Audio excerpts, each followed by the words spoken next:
I am Vasil Lomachenko. You're watching Dante's Boxing Nation.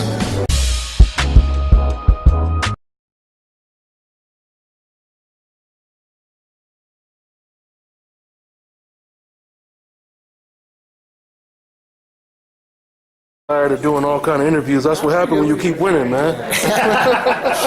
You might get all the interviews as wanted. That's what it is, man. So, congratulations on your last performance. That was supposed to be a tough opponent. You blew him out the water, knocked him out. I mean, did you even expect it to just be that easy? Nah, to be honest, I didn't. My mentality was going there and be the smarter fighter, and I'll box him all 12 rounds. But he came out there being aggressive, and I had no choice but to kind of back him down. And good thing I got him with that shot. It just ended everything. What do you know about Osawa, if I pronounced it right? Yeah, I know he's a tough fighter. He's ranked #1 WBO. I've seen him fight before. He's an aggressive fighter. He's taller than me, which we had to get sparring similar as him. So he's a tough fighter.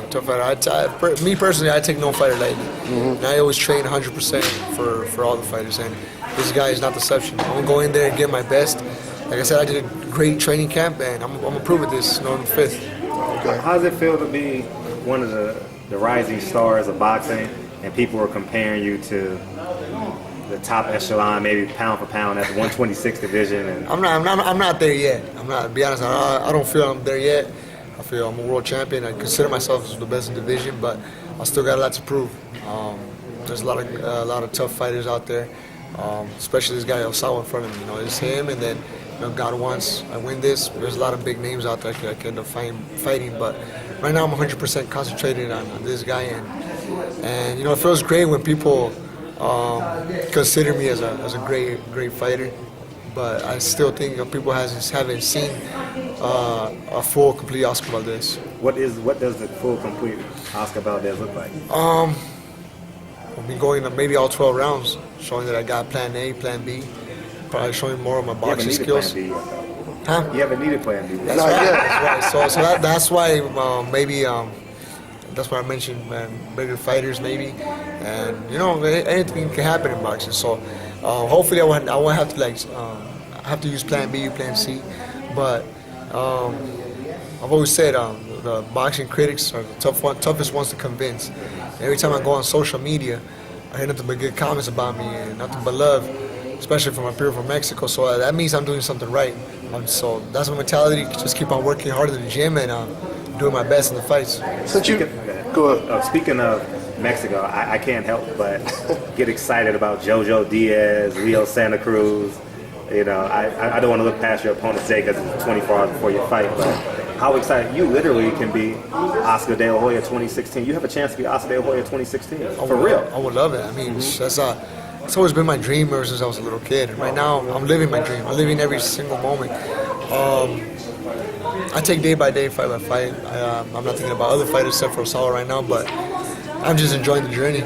Ever since I was a kid, I dreamed about having media on me. I dreamed about having fans. I dreamed of being on a pay-per-view card, and all this is happening right now. So I'm treating everything with like a professional I am, working hard in the gym because I know it's easy right now to slip on the wrong side. But I got a good team that maintains me focused, my father especially, and that's it.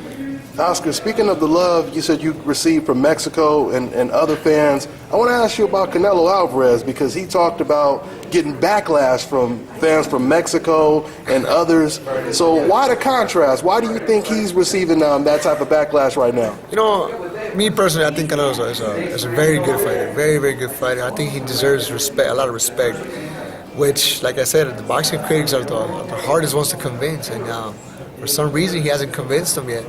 And like I said, I personally think he's a great fighter, but I think he's felt that a lot of his crowd has given him the back, has given him the cold shoulder, how let's say. But and he's kind of taking it the wrong way as well. He's answering back with fire. He's getting upset as well with the crowd. But if I were to tell him, I'll tell him, just ignore all the comments and just do fight where we had to fight, and maybe get that Triple G fight, which I think he he actually has a shot, and convince the people that he's a true champ. After you watched Golovkin versus Kell Brook, did that sway you at all, thinking maybe Canelo would do real good after watching that fight? Or I mean, I don't consider myself as I know everything about boxing, but I've always said that Canelo has a shot, even though with Brook and Triple G. You know, Canelo, I've seen, I got friends that sparred Canelo and sparred Miguel Cotto in training camps. And we asked the question, well, who hits harder? I said, Canelo has a tremendous power punch.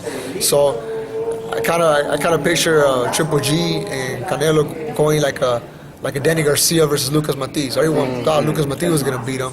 And I don't want to say that I know everything about boxing, but I said Danny Garcia was going to win that I picked Danny too, by the way. I said Danny Garcia was going to win that fight. Yeah. But it's not the same when people fight you scared and going back. So when someone sits down and picks their shots like Danny Garcia did with Matiz, I think it's going to be something similar like that with Triple G. I think Triple G fights very, very comfortable in there because everyone's scared of his power shots.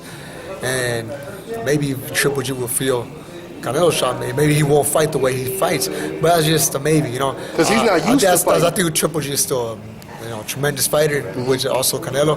I think that will be a good fight, and I would talk and I'll just take it and just give it your best. Hi, you're watching